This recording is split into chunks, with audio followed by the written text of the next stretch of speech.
बिहार में जब से वोटर लिस्ट की समीक्षा शुरू हुई उसी वक्त से राहुल गांधी, ममता बनर्जी, तेजस्वी यादव सहित सारे विपक्षी नेताओं के पेट में दर्द शुरू हो गया।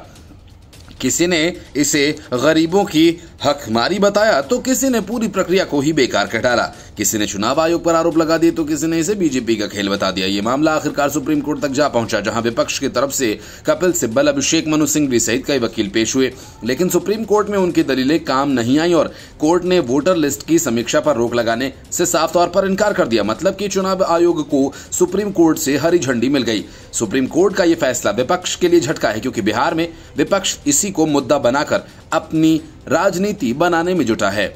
लेकिन अब सुप्रीम कोर्ट के फैसले ने उनकी सारी रणनीति ही बिगाड़ दी। सुप्रीम कोर्ट ने कहा कि मतदाता सूची में गैर नागरिकों के नाम न रह जाएं। ये सुनिश्चित करने के लिए गहन प्रक्रिया के जरिए मतदाता सूची को शुद्ध करने में कुछ भी गलत नहीं है। सुनवाई के दौरान एक याचिकाकर्ता की ओर से पेश हुए अधिवक्ता गोपाल शंकर नारायणन ने कहा कि जनप्रतिनिधित्व कानून के तहत मतदाता सूचियों के पुनरीक्षण की अनुमति दी जा सकती है। उन्होंने कहा कि अगर SIR के तहत लगभग 7 करोड़ 90 लाख नागरिक आएंगे और यहां तक कि मतदाता पहचान पत्र और आधार कार्ड पर भी विचार नहीं किया जा रहा है। सुनवाई के दौरान आधार कार्ड के मुद्दे पर लंबी बहस हुई।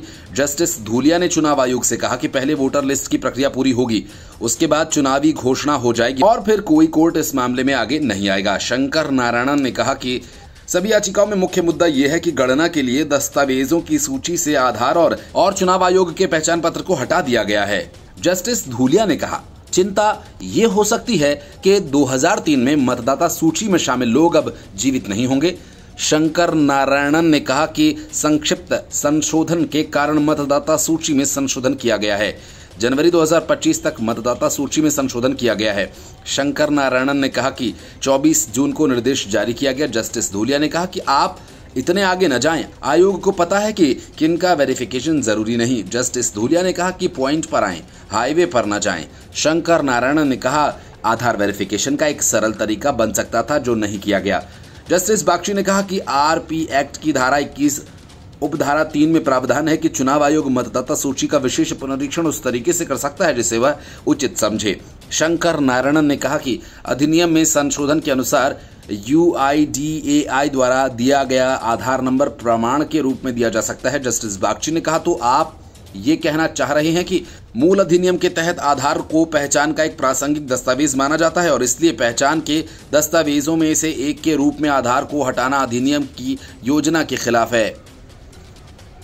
शंकर नारायणन ने कहा कि जी बिल्कुल, तमाम दस्तावेजों में आधार को लिंक किया गया है।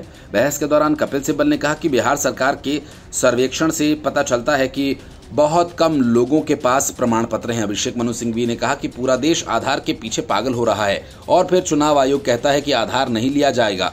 सिंघवी ने कहा कि यह पूरी तरह से नागरिकता जांच की प्रक्रिया है।